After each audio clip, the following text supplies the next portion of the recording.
Da tribuna da Câmara, o deputado Coronel Ulisses lembrou aos colegas que a Constituição brasileira afirma que o poder emana do povo, que o exerce por meio de seus representantes ou diretamente. Ele disse: nós somos os representantes do povo, nós fomos eleitos, nós recebemos os votos, nós recebemos a delegação através do voto da população para que a vontade da nossa sociedade oriente o destino da nossa nação e do nosso país. O deputado repercutiu a apresentação do desembargador William Douglas na CCJ e pediu uma reflexão dos colegas sobre o papel do parlamento. Coronel Ulisses disse: o povo não tem a voz lá fora para trazer à tona tudo aquilo que nós pensamos e aquilo que nós queremos para o desenvolvimento social e econômico do nosso país e da nossa nação. E nós que somos esses representantes. Mas isso tem sido usurpado.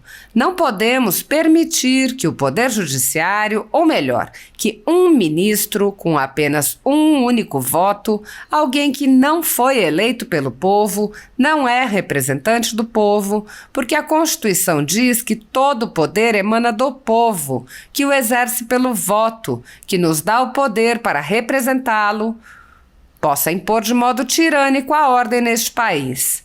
O deputado alertou: nós percebemos ao longo dos últimos anos e também nesses últimos meses uma série de violações constitucionais que partiram daqueles que deveriam tutelar e proteger a nossa Carta Maior. Então hoje nós temos um Tribunal Superior que realmente tem caminhado para um golpe ao nosso Estado democrático de direito. Nós não podemos estar calados nesse sentido. Nós estamos caminhando a passos largos para a obscuridade jurídica, para a barbárie dos tribunais. Isso tem gerado incerteza e medo no cidadão quanto às respostas do Estado e, logicamente, do nosso direito constitucional. Esse conjunto de fatos recentes ocorridos em nosso país caracteriza a tirania e seus efeitos, a médio e longo prazo, será a revolta popular, que hoje se dá e se limita somente às redes sociais, mas em algum momento ela vai ser transferida para as ruas.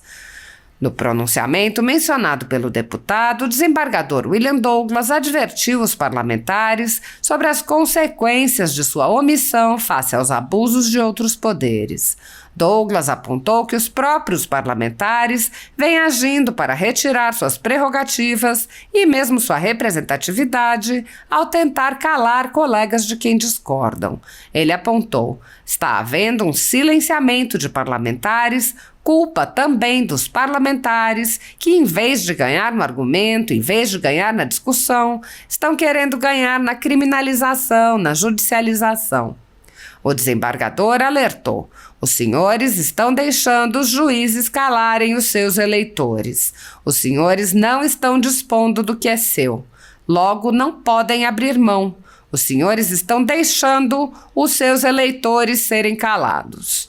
William Douglas questionou os parlamentares sobre a omissão em representar o povo e em proteger sua própria representatividade.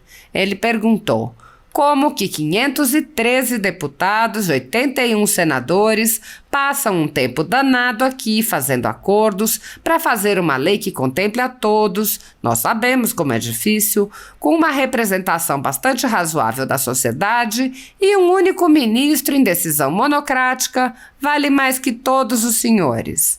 O desembargador acrescentou: eu não quero viver num país onde quem manda mais é quem não tem voto. E quem tem voto são os senhores. Apoiadores do ex-presidente Jair Bolsonaro e pessoas que apenas têm um discurso diferente do imposto pelo cartel midiático vêm sendo perseguidos, em especial pelo Judiciário, com a omissão conivente do Congresso Nacional, em especial do Senado. Além dos inquéritos conduzidos pelo ministro Alexandre de Moraes, do Supremo Tribunal Federal, também o ex-corregedor do TSE, Luiz Felipe Salomão, criou seu próprio inquérito administrativo e ordenou o confisco da renda de sites e canais conservadores, como Bárbara, do canal Te Atualizei, e a Folha Política. Toda a receita de mais de 22 meses do nosso trabalho está bloqueada por ordem do TSE, com o aplauso dos ministros Luiz Roberto Barroso, Alexandre de Moraes e Edson Fachin. Anteriormente, a sede da Folha Política foi invadida e todos os equipamentos foram apreendidos a mando do ministro Alexandre de Moraes. Sem a possibilidade de receber a renda de seu trabalho, o jornal corre o risco de fechar. Se você apoia o trabalho da Folha Política e pode ajudar, use o QR Code para doar qualquer quantia para a empresa Raposo Fernandes ou use o código ajude@folhapolitica.org. Há 10 anos, a Folha Política faz a cobertura da política brasileira, mostrando atos, pronunciamentos e eventos dos três poderes, quebrando a espiral do silêncio imposta pelo cartel de mídia que quer o monopólio da informação. Pix ajude@folhapolitica.org. Assista. Gostaria de cumprimentar a mesa, o deputado Vicentinho e os membros dessa casa e iniciar as minhas palavras hoje falando sobre a nossa Constituição. O parágrafo único do artigo 1º da nossa Carta Magna, ela diz o seguinte: todo o poder emana do povo, que o exerce por meio dos seus representantes eleitos ou diretamente nos termos da nossa Constituição. Nós somos os representantes do povo, nós fomos eleitos, nós recebemos votos, nós recebemos a delegação através do voto da população para que a vontade da nossa sociedade ela oriente o destino da nossa nação e do nosso país.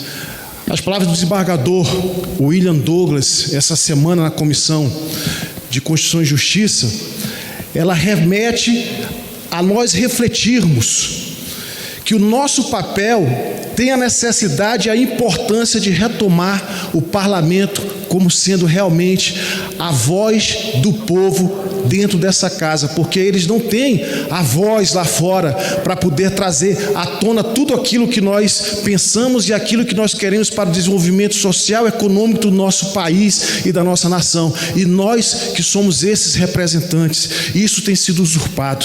Não podemos permitir que o Poder Judiciário, ou melhor, que um ministro com apenas um único voto, que não foi eleito pelo povo, não é representante do povo, porque a Constituição diz que todo poder emana do povo através do voto, que nos dá o poder para representá-lo, e nós não podemos entender e nem admitir que um só ministro possa impor de modo tirânico a ordem nesse país. Nós percebemos ao longo dos últimos anos e também nesses últimos meses, uma série de violações constitucionais que partiram daqueles que deveriam tutelar e proteger a nossa Carta Maior. Então nós temos hoje um Tribunal Superior que realmente tem caminhado para um golpe ao nosso Estado democrático de direito. E nós não podemos estar calados nesse sentido. Nós estamos caminhando a passos largos para a obscuridade jurídica, para a barbárie dos tribunais. Isso tem gerado incerteza e medo no cidadão quanto às respostas do Estado e, logicamente, do nosso direito constitucional. Esse conjunto de fatos recentes ocorridos no nosso país caracterizam tirania e seus efeitos a médio e longo prazo será a revolta popular, que hoje ela se dá apenas e se limita nas redes sociais. Peço mais 30 segundos. Se dá e se limita hoje somente nas redes sociais, mas em algum momento ela vai ser transferida para as ruas. E é necessário que nós, aliás, cabe a nós, através dessa tribuna e principalmente da presidência das duas casas, Câmara e Senado, buscar o entendimento e o emparedamento necessário para evitar o arrastar desse movimento nebuloso e uma catástrofe na história do nosso país. Muito obrigado. Gostaria que fosse registrado do Congresso. Não havia morosidade do Poder Judiciário. Senhoras e senhores, boa tarde. Eu começo saudando a todos na pessoa do deputado Rui Costa, e de todos aqueles que assinaram os requerimentos, deputado Marco Feliciano, Fausto Pinato, Laura Carneiro, Arthur Oliveira Maia, Duarte, José Nelto, Júlia Zanata, Robson Faria, Cobalcini, Patrus Ananias, Luiz Couto, por proporcionarem para a sociedade essa oportunidade de discutir algo que interessa mais a ela do que aos senhores. Fico muito agradecido pela oportunidade de estar aqui e compartilhar algumas das minhas inquietações. É um tema aqui que tem que estar acima de direita e de esquerda, tem que ser uma pauta comum. Cheguei a publicar, acho que foi isso que gerou o convite, um artigo no Correio Brasiliense falando que a gente não pode ter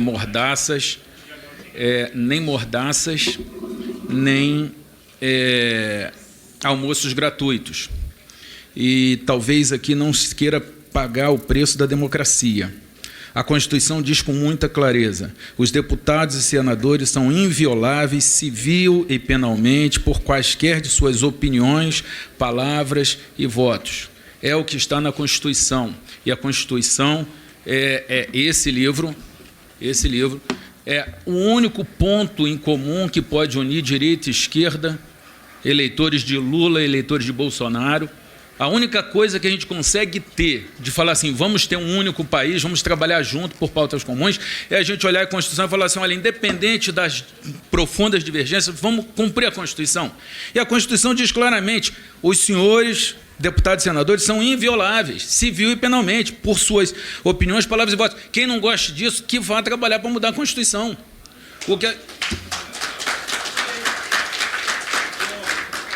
Porque não gosta da Constituição, a gente não pode, na Bíblia, a gente aprende o seguinte, a gente não pode cumprir da Bíblia só o que a gente concorda, porque senão a gente não segue a Bíblia, a gente segue a gente mesmo, e usa a Bíblia como desculpa. A Constituição é a mesma coisa. Todo mundo tem que cumprir esse livro. E já foi dito pelo ministro da Suprema Corte Americana, Anthony Scalia, que interpretar não pode virar reescrever. E eu realmente torço que os deputados não permitam que isso seja reescrito. Por exemplo, toda essa discussão, tem que ser dentro da casa, tem que ser no parlamento. Isso não está escrito aqui, senhores. Não está escrito. Estão inventando, estão limitando. É igual liberdade religiosa. Não, você tem liberdade religiosa dentro da sua casa. Dentro da sua casa você pode rezar, mas você não pode rezar na rua. Está violando, isso é óbvio. Como é que não se percebe que a gente está tendo isso aqui? Então, eu falei no meu artigo sobre o caso do Nicolas Ferreira e do Renato Freitas. Eu, como sou no magistério, e como magistrado, embora tenha minhas opiniões pessoais, eu tenho que manter a capacidade de diálogo, de trânsito, de construção de ponte, de moderação, é o que se espera de mim como professor e como magistrado. Então, nesse artigo, eu falei do Nicolas, que é do PL, e do Renato, que é do PT. Os dois vivendo ameaça de cassação. Os dois vivendo uma ameaça de cassação que jamais poderia ocorrer num país que tem essa Constituição que nós temos. Eu tenho 800 mil seguidores na rede social e o que mais estão falando lá nesse momento, os maiores comentários são: que Constituição? Acabou a Constituição, a Constituição está morta. E eles não estão muito longe da verdade em alguns pontos nesse país.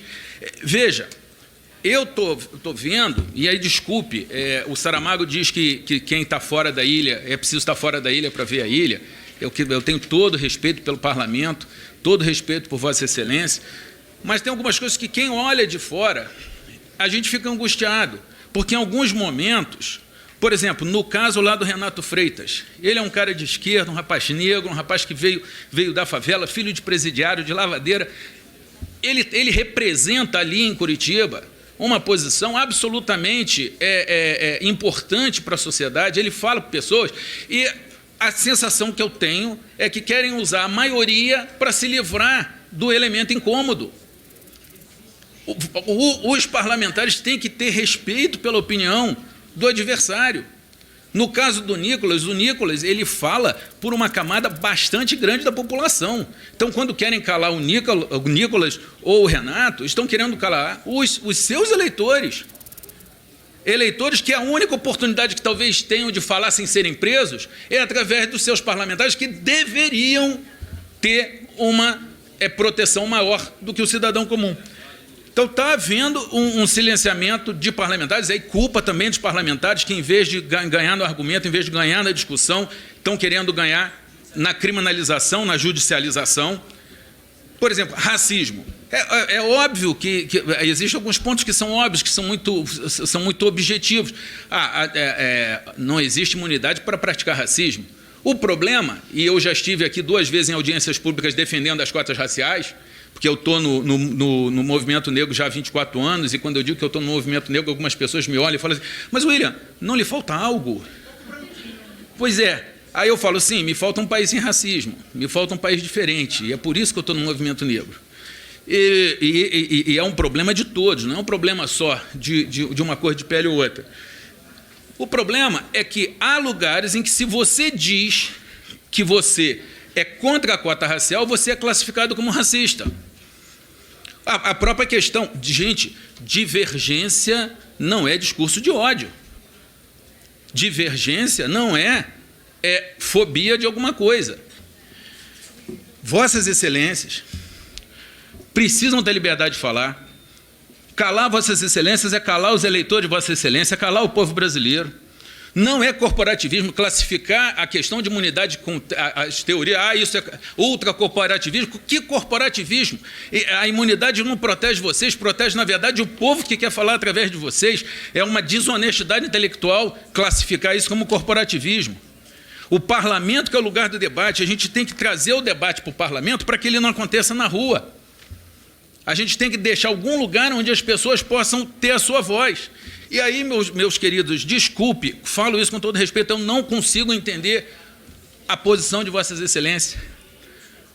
Tem faltado espírito de corpo, o bom espírito de corpo, de o cara da direita ver o cara da esquerda sendo esculachado pela sua opinião e falar assim, ele pode ser diferente. Voltaire, né, na verdade, é biógrafo de Voltaire. Olha, eu discordo profundamente do que você diz, mas eu morrerei pelo seu direito de dizê-lo.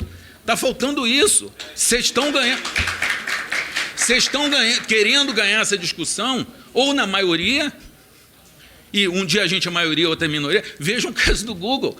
A direita batia a beça no Google, agora mudou um pouquinho a situação, agora é a esquerda que está batendo. O Twitter é a mesma coisa. Antes de Elon Musk, o Twitter é bom para um e ruim para o outro. Agora mudou, então só mudam os lados. E parece que ninguém está vendo que a gente tem que voltar a respeitar nesse país a liberdade de opinião, que tem sido cerceada de todos, mas mais ainda de vocês. Os senhores não estão garantidos para os senhores mesmo o que a Constituição já garante para os senhores. E a sociedade precisa disso. Os senhores têm que ter mais proteção que o cidadão comum. Do jeito que está construída a jurisprudência, o judiciário hoje, os senhores têm menos proteção. Então, todo esse discurso que tenta tirar a liberdade dos senhores é um discurso falso, porque o resultado prático dele é que os senhores estão correndo mais risco que qualquer cidadão. E eu digo por quê? Porque os senhores são chamados a se manifestar. Eu não me manifesto em uma série de assuntos, não corro risco, mas os senhores são chamados pelos seus eleitores a isso. Então, e outra coisa, os senhores têm um foro desprivilegiado. E eu não falei errado, você não ouviu errado. Os senhores têm um foro desprivilegiado, porque os senhores estariam muito melhor se fossem para a primeira instância. Aliás, da onde eu vim, passei 30 anos lá. Porque lá os senhores vão ser atendidos, lá os senhores vão ter acesso aos autos, lá os senhores vão ter a capacidade de recorrer e ter um recurso analisado.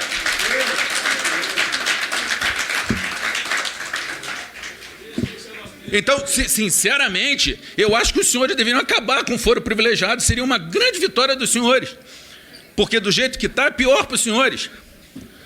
Os senhores estão deixando os juízes calarem os seus eleitores. Os senhores não estão dispondo do que é seu, logo não podem abrir mão. Os senhores estão deixando os seus eleitores serem calados. Os eleitores do Renato, pretos e pobres, os eleitores do Nicolas, que querem ter a sua mulher mais segura nos banheiros. Esses não podem ser calados. Senhores, eu sou juiz, eu sou magistrado há 30 anos, nós não temos um único voto.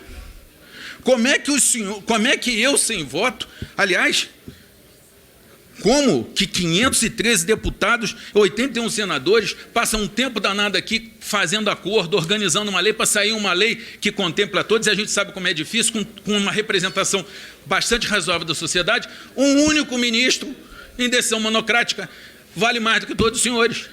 Eu não quero viver num país onde quem manda mais é quem não tem voto. E quem tem voto são os senhores que sabem fazer isso. E os senhores não estão usando o poder dos senhores aqui para se proteger. Veja, outra coisa, os senhores têm aberto mão do debate e estão querendo ganhar no judiciário, acusando de crime um colega que pensa diferente. E, senhores, a única forma de garantir a voz ao correto é garantir a todos, inclusive ao errado. Como diz o próprio Antônio Scalia, ele diz o seguinte, ele fala que ele garantiria os direitos da lei até o próprio diabo, porque o dia que o diabo não tiver esse direito, ele também não vai ter. Então, se não for pela democracia, nem pela Constituição, ou qualquer outra coisa mais honrosa, que seja por egoísmo, que seja por autoproteção. Proibir alguém de falar para evitar mentira também acaba evitando a verdade. A fala do parlamentar não precisa ser correta para ser protegida, basta ser a voz de alguém que colocou ele ali. Então, acho que tem faltado confiança no debate e essa compreensão de que quando, do jeito que está montada a coisa, os senhores estão perdendo a capacidade de representar. Veja, vou ler aqui a decisão no inquérito 4781, que diz o seguinte: as condutas praticadas pelo parlamentar foram perpetradas em âmbito virtual, por meio da publicação e divulgação de vídeos em mídia digital, YouTube, durante todo o dia, com constante interação do mesmo, situação que configura crime permanente enquanto disponível ao acesso de todos, ainda que por curto espaço de tempo, permitindo a prisão em flagrante do agente. Não vou mencionar nem quem foi o juiz, nem quem foi a parte, porque essa não é uma discussão pessoal, não é uma discussão de direita e esquerda. Infelizmente, você falou, qualquer nome que você fala, já vai todo mundo para um lado ou para o outro. Essa tem que ser uma discussão acima disso. Senhores, da onde que está na Constituição que vocês não podem estar no YouTube? Os senhores têm que estar do lado do povo, os senhores têm que se comunicar com o povo. Ah, tudo bem, tem povo que acompanha aqui, TV Senado, TV STF, TV isso, TV aquilo, eles têm acesso, mas é óbvio que o povo brasileiro, ele usa o Instagram, é o Twitter, é o YouTube. Como é que se pode querer que um parlamentar não possa falar no YouTube? Isto aqui é um absurdo. Isso aqui tira direito de vocês, isso aqui foi usado para prender vocês. Então, eu concordo com a Dora, eu não gosto de um rol, mas talvez o rol proteja, porque do jeito que está hoje, olha só, a Constituição fala que os senhores são invioláveis pelas opiniões. O senhor não tem opinião só aqui dentro. Vossa Excelência tem opinião lá fora também. E lá fora, como é que pode você dar a sua opinião? E o seu eleitor quer que você dê opinião. Se Vossa Excelência não der a opinião, o seu eleitor fica chateado, se sente traído. Então, como que pode o judiciário, sem um único voto, sem a legitimidade do voto popular, calar os senhores, calar o povo que os senhores representam, dizendo o seguinte: você só pode falar aqui dentro do parquinho. Isso é guetização da democracia.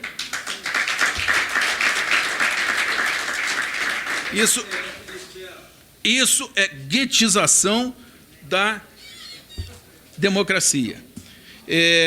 Então, toda a jurisprudência que diz que os senhores têm mais liberdade dentro do parlamento é uma falácia, é uma enganação, é uma redução daquilo que está na Constituição. Não me importa se a Constituição é boa ou ruim, é a Constituição. Quem não quer isso, que mude a Constituição. Mas até lá, desculpe, eu já estou concluindo, desculpe a morosidade. Eu tenho profundo respeito pelos senhores, eu realmente gostaria que os senhores pudessem ter a liberdade, a mais absoluta, ainda que o custo seja algumas besteiras, algumas coisas ruins, mas que os senhores têm que ter a liberdade de falar pelos eleitores dos senhores. Sem isso, com o juiz calando a boca de vocês, o que é absolutamente errado, não existe democracia nesse país. Só isso que eu queria falar por enquanto.